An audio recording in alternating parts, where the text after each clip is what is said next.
Assalamualaikum warahmatullahi wabarakatuh. Bismillahirrahmanirrahim. Alhamdulillahi rabbil alamin. Wassalatu wassalamu ala ashrafil anbiya'i wal mursalin. Wa ala alihi wa sahbihi ajma'in. Allahumma faqqihna fid din wa 'allimna ta'wilih. Allahumma faqqihna fid din wa 'allimna ta'wilih. Allahumma faqqihna fid din wa 'allimna ta'wilih. Allahumma nawwir qulubana binuri hidayatika kama nawwaltal arda binurika syamsika abadan abadah. Birahmatika ya arhamar rahimin. Rabbi shrah li sadri wa yassir li amri wahlul 'uqdatam min lisani yafqahu qawli. Allahumma salli wa sallim ala sayyidina wa maulana Muhammad. Qala al-muallif rahimahullahu ta'ala wa nafa'na bi'ulumihi wa bi'ulumina fid darain amin. Yang kedua memeliharakan marah itu. Memeliharakan marah itu pada ketika bergerak-gerak.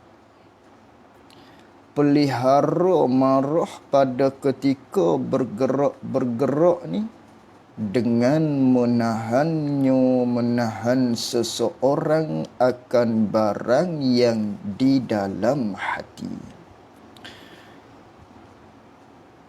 Para penonton sidang jamaah surau yang dikasihi oleh Allah Subhanahu wa taala. Pada malam ini kita meneruskan lagi muzakarah kita menerusi kitab penawar bagi hati secara online. Yang mana kita masih lagi berada pada situasi PKP di negeri Selangor yang tercinta ini. Walau bagaimanapun kita tetap meneruskan pengajian kita, muzakarah kita menerusi kitab penawar bagi hati ini di halaman muka surat 37 bagi kitab Jawi. Di mana perbahasan kita iaitulah tentang tajuk sifat marah. Yang mana sifat marah ini merupakan satu sifat yang asalnya ialah dicela pada syarak. Yang mana sifat ini merupakan sifat hati. Sifat yang bangsa hati. Yang ada pada diri seseorang. Maka sifat ini sekiranya tidak berlandaskan dengan syarak. Sekiranya tidak mengikut hukum syarak. Tidak berpandu dengan panduan agama, panduan syarak. Maka sifat ini yang ada pada diri tiap-tiap daripada kita merupakan sifat yang dicela. Sifat yang mazmum. Sifat yang dilarang. Sifat yang tercela pada agama kita. Maka justru perlu kita ubati sifat ini. Agar sifat ini yang ada pada tiap-tiap diri masing-masing ianya tidak menjadi tercela. Maka bagaimanakah cara agar dapat kita mengubati sifat yang ada pada tiap-tiap seseorang ini, iaitulah sifat pemarah ni, agar ianya tidak tercela? Maka kata pengarang rahimahullahu ta'ala sebagaimana yang telah kita bincangkan pada pertemuan kita yang lalu, iaitulah kita perlu mendidik, perlu kita melatih sifat pemarah yang ada pada diri kita ini agar ianya mengikut, ianya dapat ikut aturan akal yang waras dan juga syarak. Maka pada ketika itu, sifat pemarah yang ada pada diri kita ni, yang kita dapat latih dia agar ianya dapat ikut akal dan juga syarak, maka dia akan marah apabila syarak perintah dia marah.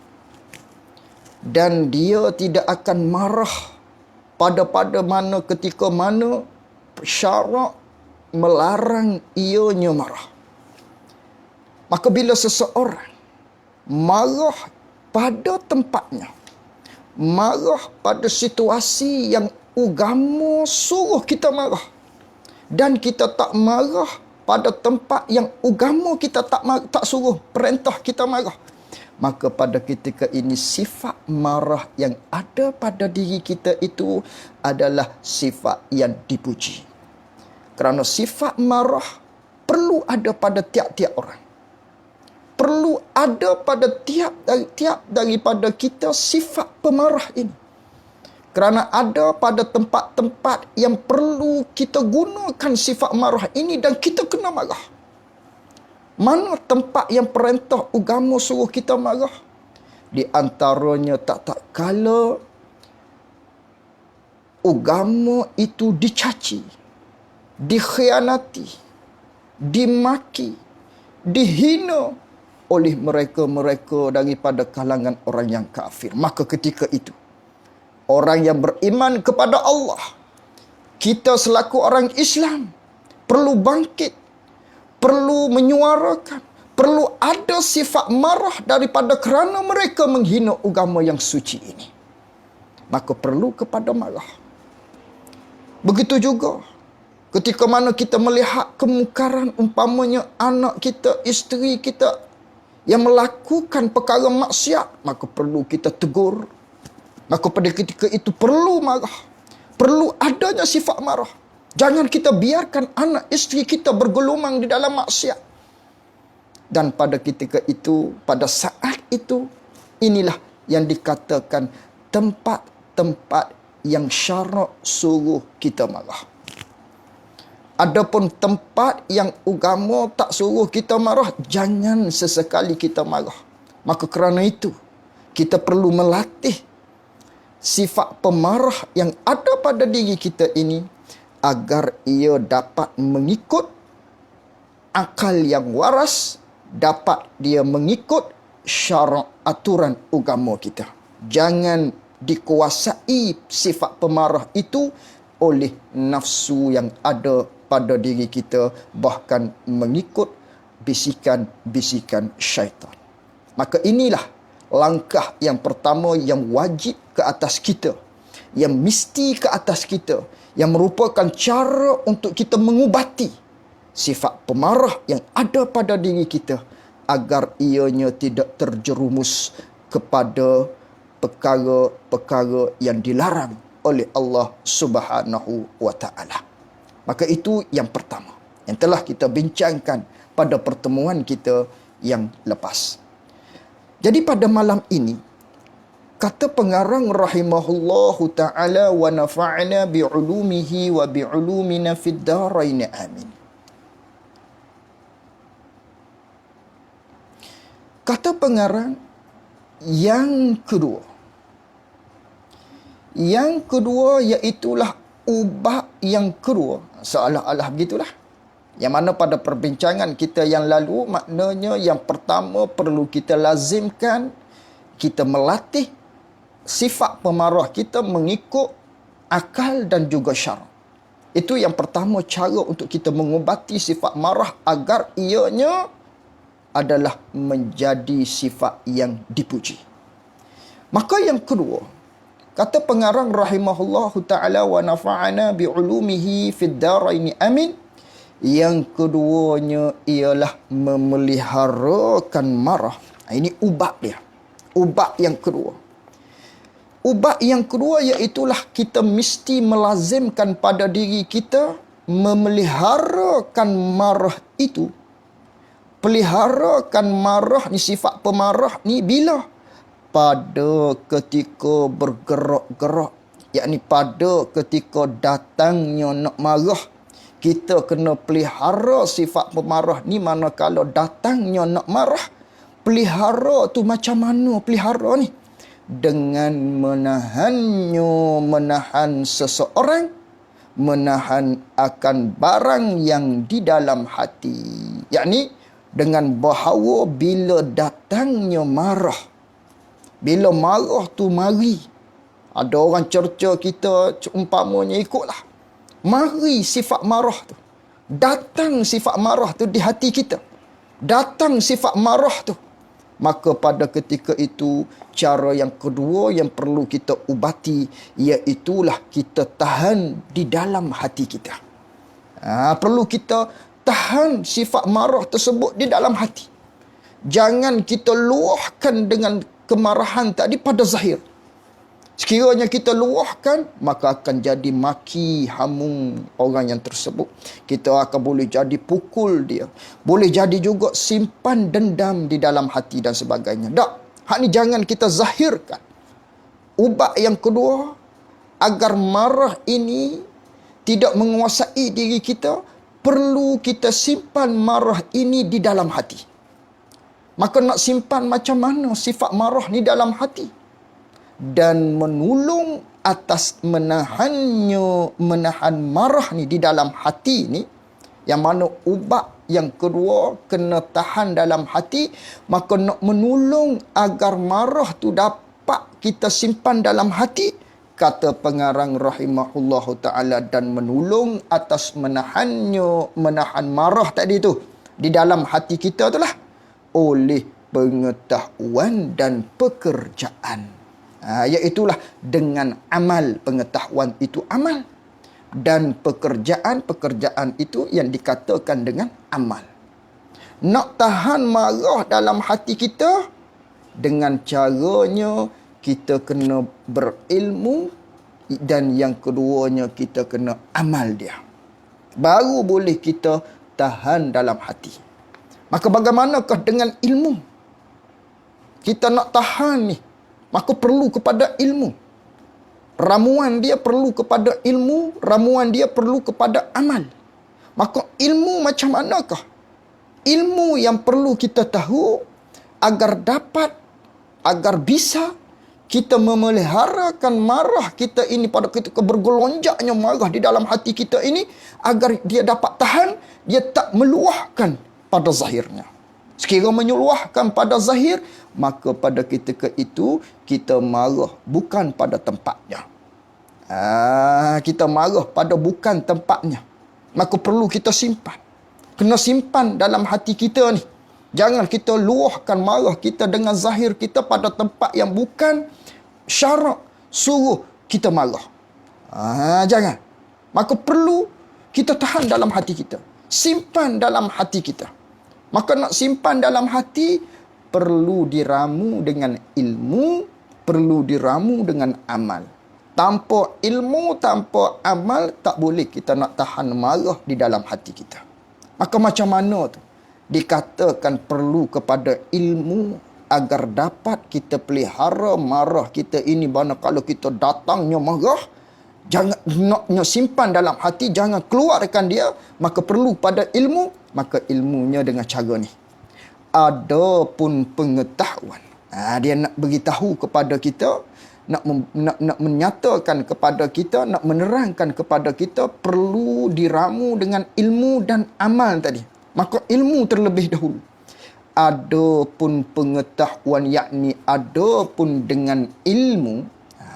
Adapun pengetahuan, yakni adapun dengan ilmu, maka bahawa mengetahui ia seseorang tu dia kena tahu, dia kena ingat akan bahawasanya tiada ada sebab bagi marah seseorang itu, tidak ada sebab bagi marah kita ni, melainkan kita kena ingat sebab marah kita juga ni kepada seseorang bahawasanya, yakni kerana bahawasanya ingkar ia seseorang, yakni tak terima seseorang itu, tak puas hati seseorang itu, dia ingkar, tak puas hati, tak terima pada berlaku, pada terjadinya sesuatu tu atas kehendak Allah Ta'ala.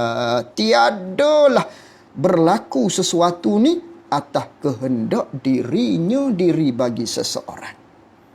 Orang ni marah tak ada sebab lain, melainkan kita tu jadi marah juga pada seseorang ni ialah sebab kita ni tak puas hati dengan ketentuan Allah Subhanahu wa taala. Yang mana tiap-tiap semua yang berlaku ini kembali kepada akidah.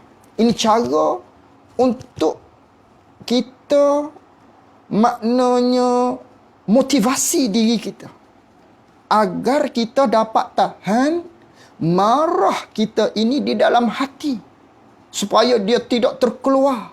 Manakala terkeluar pada tempat yang agama tak suruh kita marah juga, bermakna sifat ni, sifat pemarah kita ni sifat yang tercela. Maka bila mana tempat ni tempat hak agama tak suruh pun kita marah, maka pada ketika itu mari juga marah ni. Sifat pemarah kita ada di diri kita, mari marah. Saat ni kita kena tahan dalam hati. Nak tahan tu macam mana? Dengan ilmu, dengan amal. Maka dengan ilmu kita kena ingat, kita jadi duk marah juga ni. Marah kita ni terjadi, marah ni sebab apa? Tidak ada sebab, melainkan yang cara motivasi diri kita untuk motivasi diri kita ialah kita duk marah orang ni. Adakah kita ni nak mengingkari?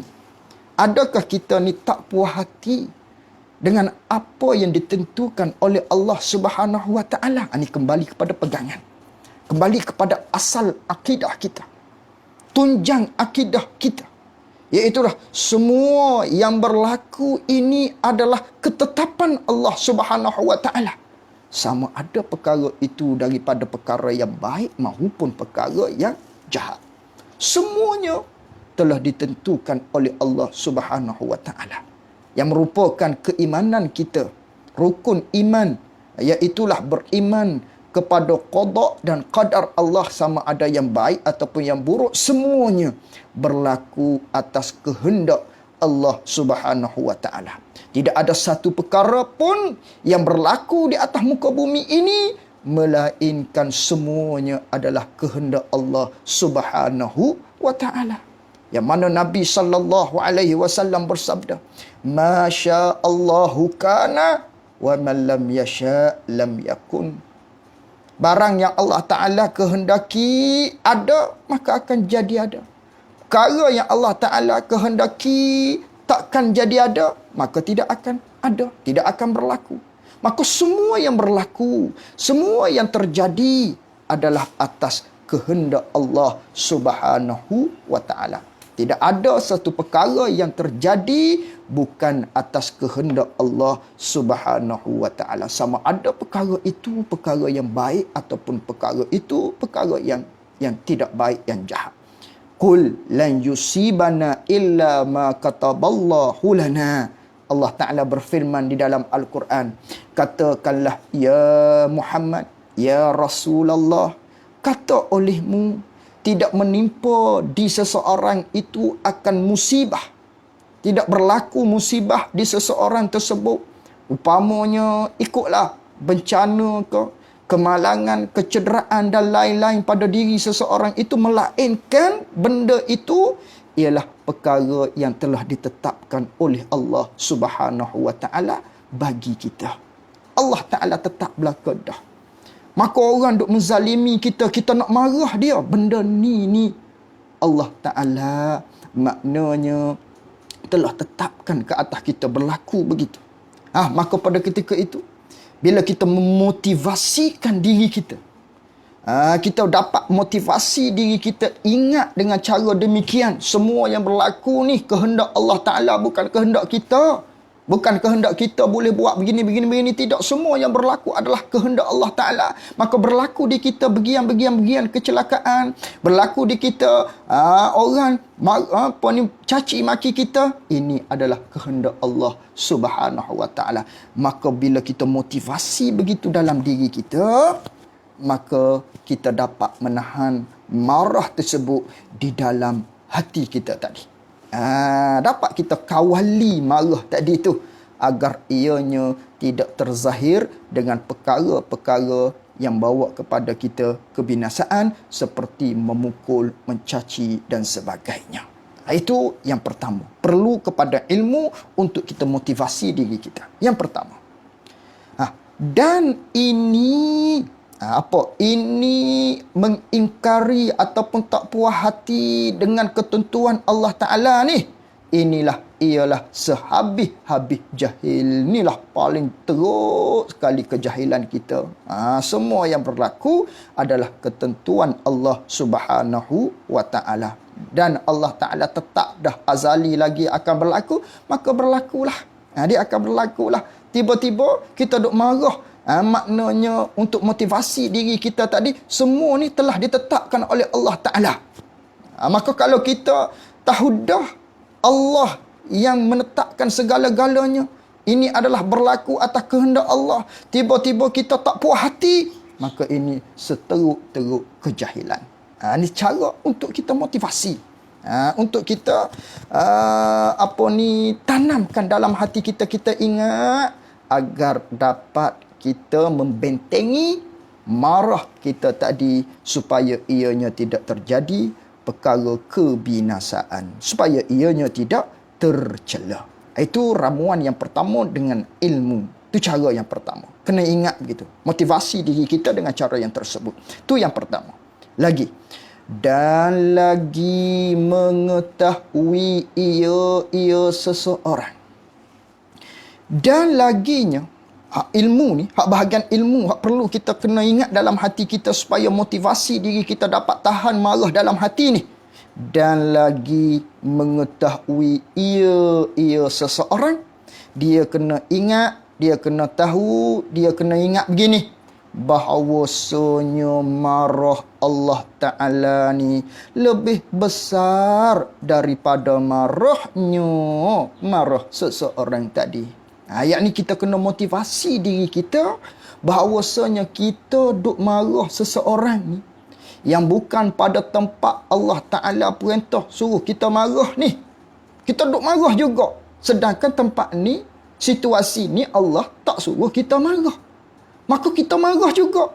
Maka ianya secara tidak langsung mengundang kemarahan Allah terhadap diri kita. Maka marah Allah Ta'ala lebih besar daripada marah kita. Tu kita kena ingat begitu. Motivasikan diri kita. Kita duk marah orang ni, adakah pada tempat Allah Ta'ala perintah suruh kita marah? Tidak. Tiba-tiba kita marah juga. Marah kita ni mengundang marah Allah.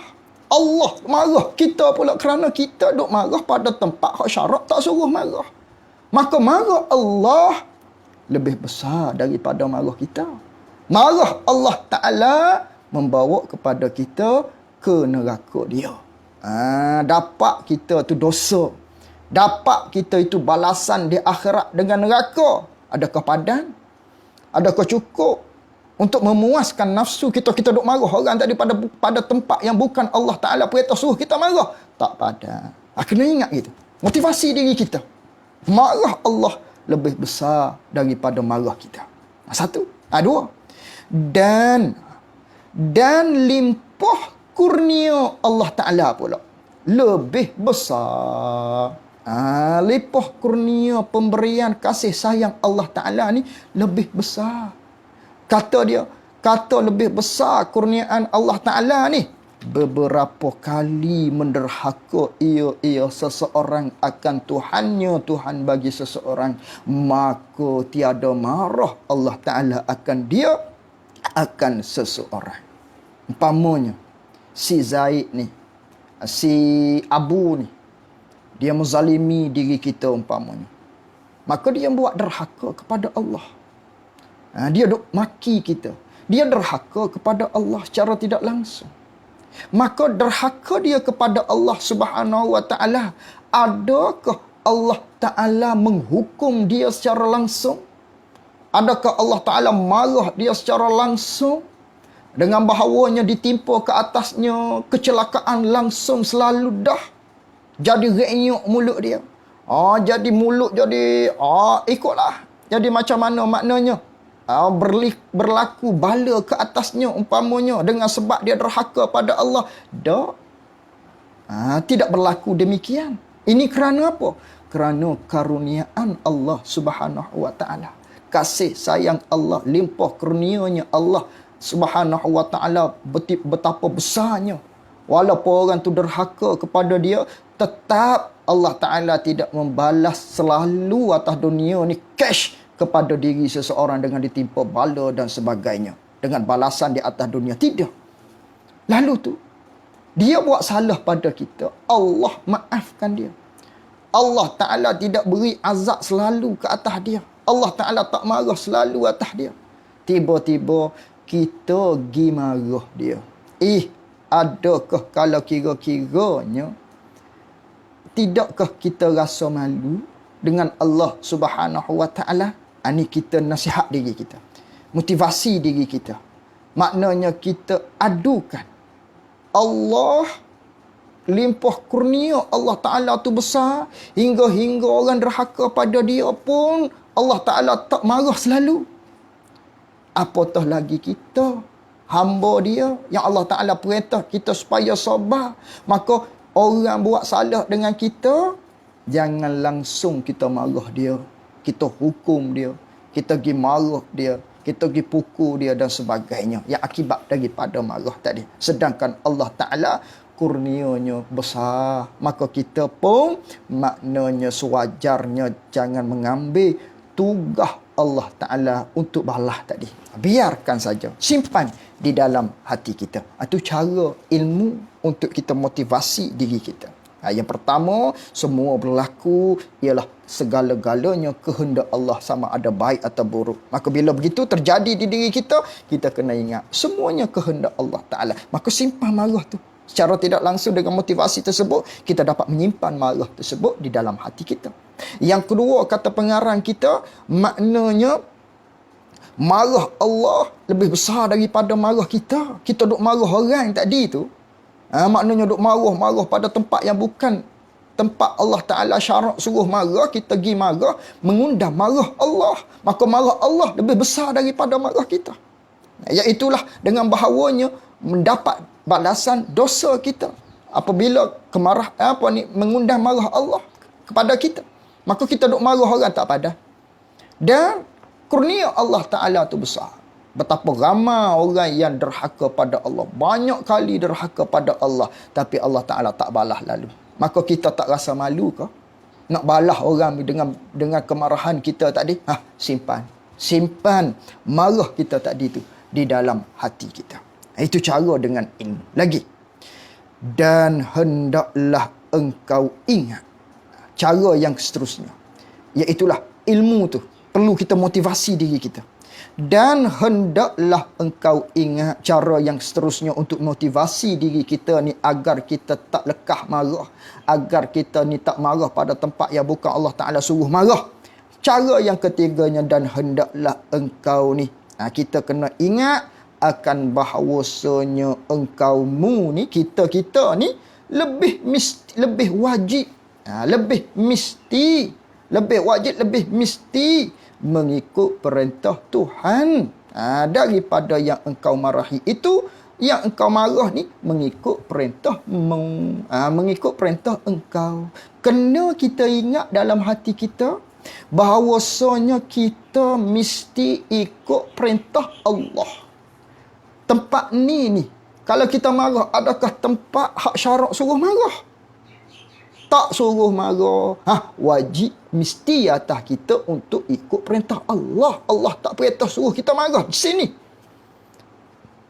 Jadi kita jangan sesekali kita duk marah, yang mana kita marah ni ikut perintah nafsu kita. Jangan.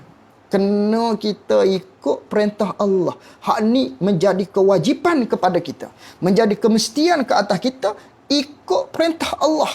Jangan kita marah ikut perintah nafsu. Kita kena motivasi diri kita. Sini tempat ni adakah tempat Allah suruh kita marah? Tak misalnya. Maka dah simpan marah kita tu dalam hati. Simpan marah tu dalam hati. Kerana apa? Kalau kita keluarkan juga jadi tercela. Akan berlaku kebinasaan yang lain. Tempat ni tempat Allah Ta'ala perintah tak suruh marah. Maka perintah Allah wajib kita tunaikan. Wajib menjadi satu ikutan kita. Wajib kita patuhi dia. Daripada kita duk patuhi hak nafsu kita. Marahlah. Jangan. Hendaklah kita ingat begitu.